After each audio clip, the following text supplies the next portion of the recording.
नसेल, इतका महान ग्रंथ सोप्या भाषेत कुठला असेल तर तो माऊलींनी लिहिलेला संत ज्ञानेश्वरी, म्हणून तो ग्रंथ मी निवडला. दुसऱ्या कुठल्याही भाषेचा ग्रंथाचा अनादर नाही, पण ज्ञानेश्वरीच्या पुढे काहीही नाही, म्हणून माऊलींचा उल्लेख सकल संत हृदय सम्राट असा केला जातो. संत भारतीय विद्यालय त्यांच्यासाठी सुद्धा एकदा जोरदार टाळ्या झाल्या पाहिजेत.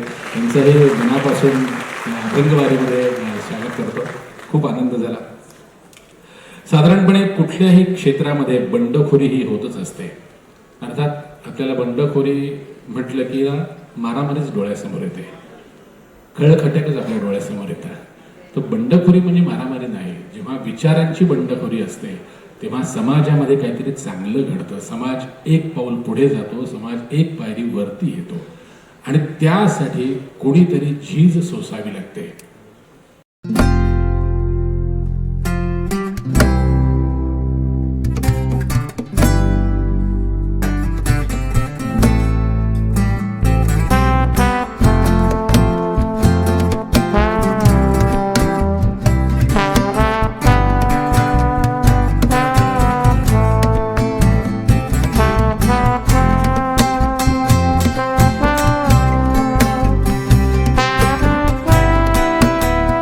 म्हणजे आपण सगळं समाधी अवस्थेमध्येच जाऊ, वेगळी योगक्रिया करायची गरज नाही आहे.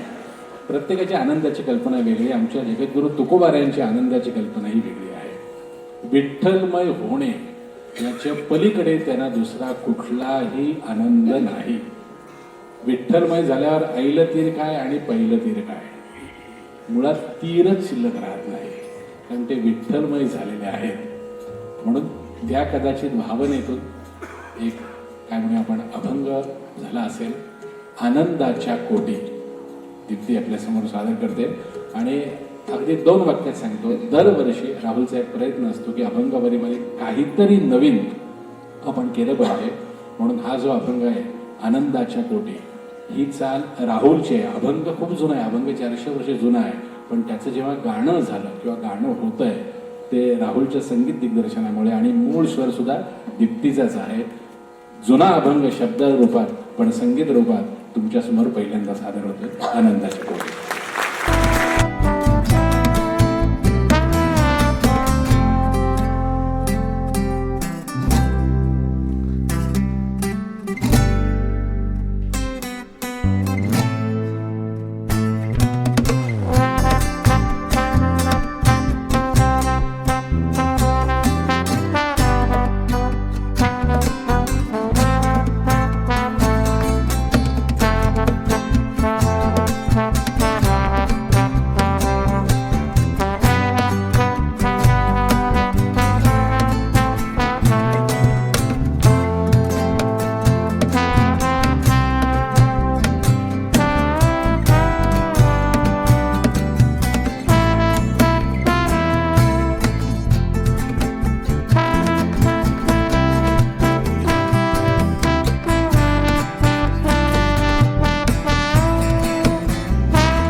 आपण एक अर्थी नेहमी म्हणतो, अष्टौ सिद्धी जासी संकट को बैरी विघ्न विनाशक मंगल मूर्त अधिकारी.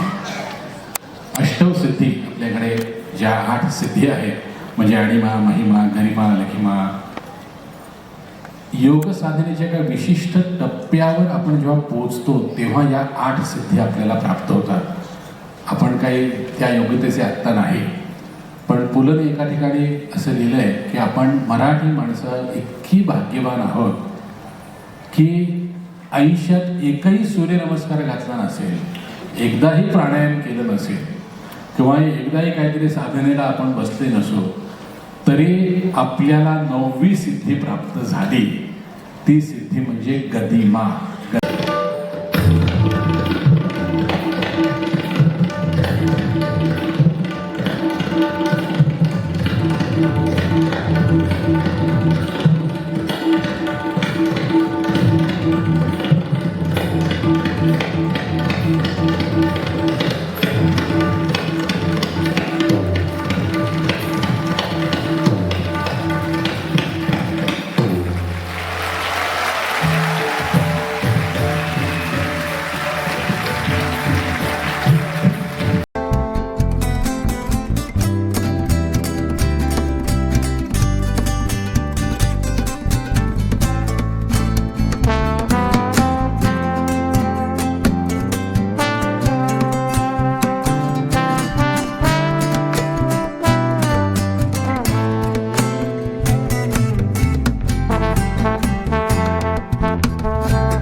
जैकी ले लेना बेटा.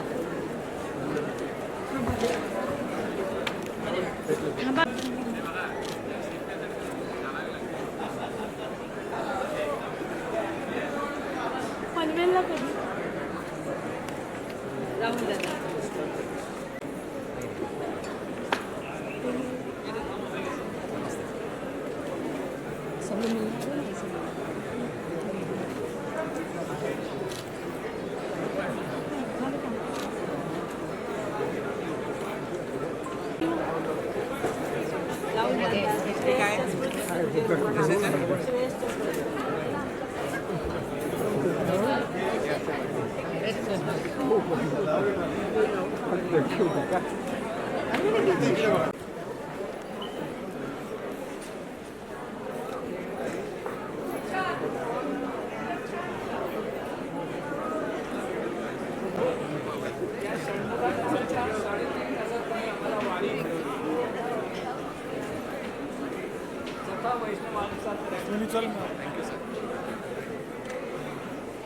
चा 11 वर्षाचा प्रवास आज मुंबईत आलाय, तुम्हाला कसं वाटतंय?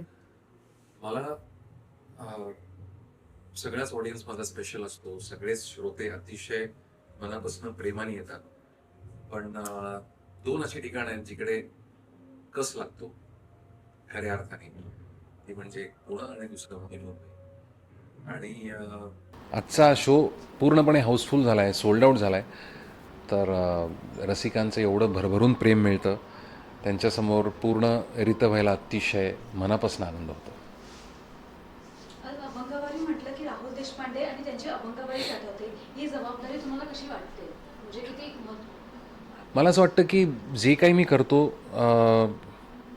मग ॲक्टिंग असेल किंवा संगीत दिग्दर्शन असेल, प्लेबॅक असेल किंवा कॉन्सर्ट्स असतील, तिथे पूर्ण अतिशय जबाबदारीने मी गातो. आणि मला असं वाटतं की माझ्या आजोबांचं एवढं मोठं नाव आहे, त्यांच्या नावाला कुठेही डाग लागू नये अशाच पद्धतीने मी आत्तापर्यंत गात आलेलो आहे. त्याच्यामुळे जबाबदारी आहेच मला. आज मुंबईचा आपला अभंगवारी शो हाऊसफुल आहे. मुंबईच्या श्रोतांसाठी कोणते स्पेशल अभंग तुम्ही ठरवलेलं आहे तो आता मी गाईन, कारण मला आत्ता नाही गायचा तो, पण मी नक्की गाईन. थँक्यू.